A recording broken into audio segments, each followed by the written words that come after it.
Jeremy Piven, first of all, congratulations on what a beautiful film and what a performance. I mean, you blew me away. I mean, literally, it's just such a touching film. Thank you, man. Appreciate it. Um, Yeah. the tap dance sequences. I'm going to ask about that first. I mean, that Yeah. must have been a long time to learn how to dance like that. Yeah, it's interesting. I've been after this one for 15 years, and my tap teacher, the choreographer Jared Grimes, he reminded me of that. I was with him in New York a couple nights ago. And when I first got the rights from Arthur Miller's daughter, Rebecca Miller, who's married to Daniel Day-Lewis, and he was in the background when I initially called her to get the rights, and having the greatest living actor in the world in the background, kind of, prompting her to ask me the right questions. What are my intentions with this film, with your daughter? What are my intentions with your wife? Um, it was very intimidating. He's one of my heroes, one of the greatest actor alive right now. So every year that I heard no in terms of getting the money, no one wants to do an indie period piece. It's too expensive. Yeah. So we finally got it made. It's a miracle.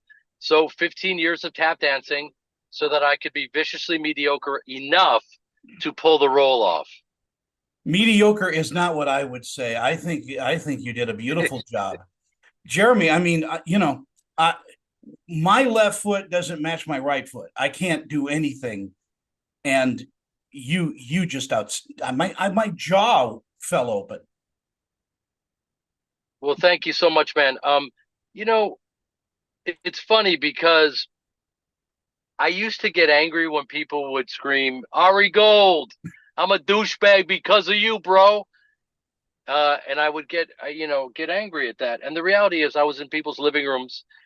And my mother even said, who I run lines with to this day, they're going to think you're Ari Gold. You're going to be in their living rooms playing this character. It's a very visceral character. And it's up to me to really find something and get after it. If you think you're misunderstood, it's up to you to change the perception. And I found this piece, and I'm just delusional enough to think that I could do it. And because I'm a drummer, I played the drums with my hands. And so now I learned how to play the drums with my feet. And I did the role, and it's the best role of my life. It's the best work of my life. Yeah, And, um, you know, I'm just, I'm honored and happy that I had enough patience to see this thing through. I think this film should be studied long after goes through its releases and all that. I mean, it needs to be studied by film students because of just everything about it works. And your sister did such a great job with her director's eye in really leading you through this. Thank you. Yeah, she's a brilliant director. She comes from the stage, from the Piven Theater where we grew up.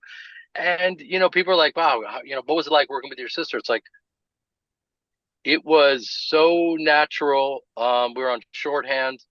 You know, um, she could come up to me and give me a little tweak. And she's an actress director. And Yeah. that may sound to you like, okay, isn't every director an actress director? And the answer is no. Some are brilliant, uh, technically, Yeah. with exactly knowing how to move the cameras, and may not be as well versed with, unlocking a performance out of an actor. And she's brilliant. And we worked really well together. And, uh, you know, it's my big sister. And, I forgot that I was a producer. So there were a lot of times where I just, whatever she said went.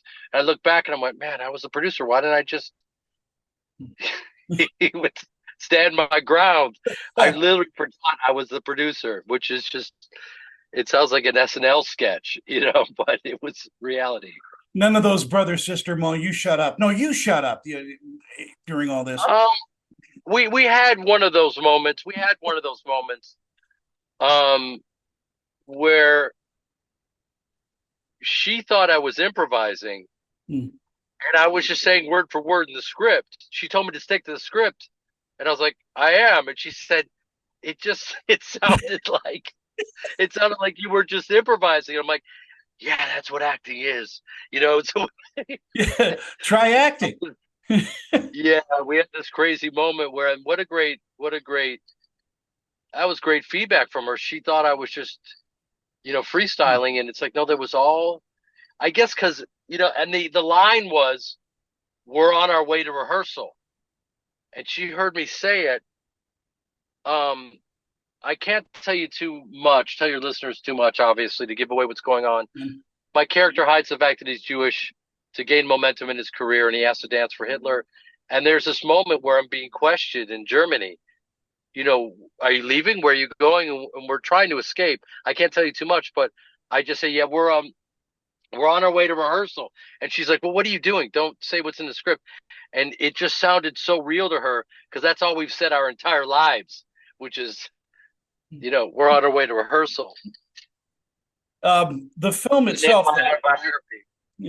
the film is so brilliantly written and done, and there are moments where the kind of theatrical glory that comes with the applause really overtakes your character a little bit, and it it meant so much to understand why people do what they do, why they get over their heads. Yeah, I mean, to be honest with you, I related so much with this character, and people are like, "You disappeared into this character." It's like, no, I reappeared. I didn't disappear. This is who I am. People were like, "How much are you like Ari Gold?" That's every question I ever got. In other words, how much of an asshole are you really? And in this particular case, man, I'm Harold May. I disappeared. I reappeared into this guy, and I felt every moment of his journey. Yeah. As we kind of wind down our interview, Yeah. what do you think audiences are going to take with them once they see the performance? That's a great question. I think this movie is accessible to anyone and everyone. Um, I think they'll have them question how much of themselves would they compromise to be successful? Who are they? Would they stand up for what they believe in? Um, Listen, we're living in times right now where they're hunting and killing Jews, Yeah. and this happened, you know, 90 years ago. But and they, the Jews say never again, and never again feels like right now, and it's very surreal. Um, One of the main reasons I did this film is ultimately that moment with Fugler where we confront each other, Yeah. and he and I, brilliantly played by Robert Carlyle, plays Fugler, and oh my God, is he's haunting, and he deserves an Oscar. He really does, man. Give him his flowers for the love of God. He was so scary, and that moment, I can't tell you too much, but when people walk away from that, what would they do in that situation? Would they stand up for themselves and let it be known who they are? There's so many things. Can art override hate? And my character really thinks that, oh, they're going to see the brilliance of art and they're going to forget about their hatred. It's like, well, it's it's a little grandiose, and I just want people to see the film for all of those reasons. Selfishly, it's the best work of my life, and who wouldn't want that to be seen? And anyone out there who doesn't hate my work, and even if you hate me, go see it. Yeah. I don't hate you. I love you. And I think this is your career best. I mean, but you have spent so much time playing the best friend and, comedic roles. And this really felt like a stage performance. I mean, this really felt like Jeremy Piven. I'm seeing him do a performance in front of me. And man, you got lost in this. That's how good it was. Or I got found. Yeah, exactly right. You got found in this role. And I hope also that God's ears, I hope that you're recognized too for an Oscar, because whether you win or lose it, but you need to feel that joy too. and your sister. Well, thank you, buddy. I appreciate it. It's funny you say you get to see me do a performance. I've been on the stage since I was 8 years old. And my mother, who I'm about to go see right now, I still run lines with her. I still do lines. Don't know. I don't do lines. Yeah, I know what you meant. Don't do lines with your mom, kids. Oh, Uh, by the way, I'm going to unpack that on stage as a stand-up. That is a brilliant bit. brilliant Um, bit. yeah. So my mom would say to me when she saw this performance, she said there was it's a very it's something a mom would say to a kid, but she knows. Um, she said there was nothing in between you and the audience. Everything that was coming out, it was like, no, it was right there. Mhm. So Well, you witnessed that, and so by the way, I stole this iced tea from the cafe, and at any moment they could take me away. yeah, yeah. There's the I have to go headline. back in and they're going to come. The acting police, everyone's coming for me. No, I thank you for your good words, and yeah, man, all I can say is if I could inspire people, what my wishes on this is, let me inspire people to truly not give up. I've been paying for the rights for this for 15 years, and every year they kept going, Jeremy, come on, are you going to make this film? You got to give up, and if you don't give up, you're going to outlast everyone, and you will achieve what it is you set out to do. I swear to you, I'm living proof of it, man. And so let me inspire you. Whatever it is that you've always wanted to do, that one, go do it. Go do it, man. And think of me. And when you want to give up, I, I think of you all the time. thank you, brother.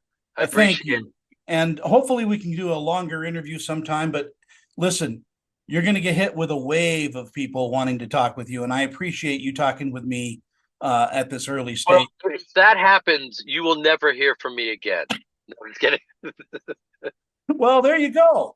I'm I'm thank just kidding. you for your honesty, Jeremy. No, you've always been great to me, and I appreciate it. We always remember those.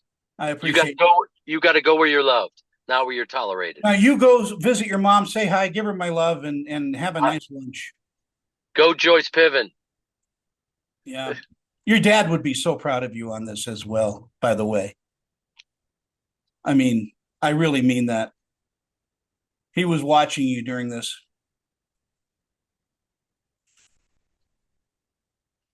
I'm sorry, I didn't mean to make you, but You're making me sip my stolen iced tea and cry like a little bitch in my Tesla. hey, you better get out of there before. Grown a mangina. I now have a mangina.